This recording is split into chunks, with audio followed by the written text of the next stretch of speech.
Salam şagirdlər, bugünkü dərsimizin izahı olacaq Azərbaycan tarixindən mövzu 58 neft sənayesinin inkişafı. Azərbaycanda çarizm dövründə neft sənayesinin və digər sənaye sahələrinin zəif inkişafına səbəb olan əsas 3 amil vardı. Birisi feodal münasibətlərinin mövcud olması, iltisam sistemi, eyni zamanda icbari əməyin tətbiq edilməsi. 1864-cü ildə Balıqxanı neft mədənlərində kəndlərin icbari, yəni məcburi əməyi ləğv edilərək muzlu əməklə əvəz olundu. 1872-ci ildə isə hökumət neft sənayesində iltisam sistemini ləğv etdi. Yəni, iltisam sistemi nə deməkdir? Neft mədənləri icarəyə verilirdi. İcarəyə götürən şəxslər də oraya heç bir pul tətbiq eləmirdilər, bir şərait yaratmırdılar.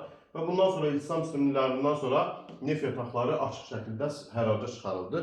Və nəticədə neft mədənlərinin bir hissəsi milli burjuaziyanın nümayəndələri tərəfindən satın alındı. Bunlar, yəni milli burjuaziya nümayəndələri meydana gəldi Azərbaycanda. Bunlar Hacı Narbin Tağıyev, Musa Nağıyev, Murtsa Muxtarov və Şəmsi Əsədullayevdir.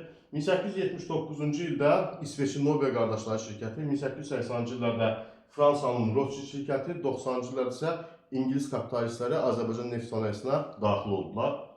Bu dövrdə, yəni 19-cu əsrdə Azərbaycan neft sənayesində bir neçə yenilik baş vermişdi. Birisi 1848-ci ildə Bibeybətdə qazma buruq üsulu ilə ilk neft quyusu qazılmışdı. 1859-cu ildə Suraxanıda Rus kapitalistləri tərəfindən neft ayırma zavodu tikilmişdi.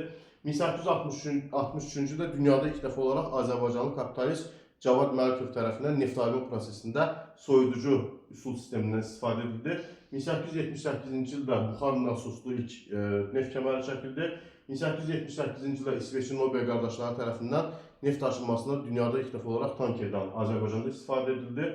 1880-cı ildə yenə Nobel qardaşları tərəfindən ilk dəmir yolu istifadəyə verildi Azərbaycanda.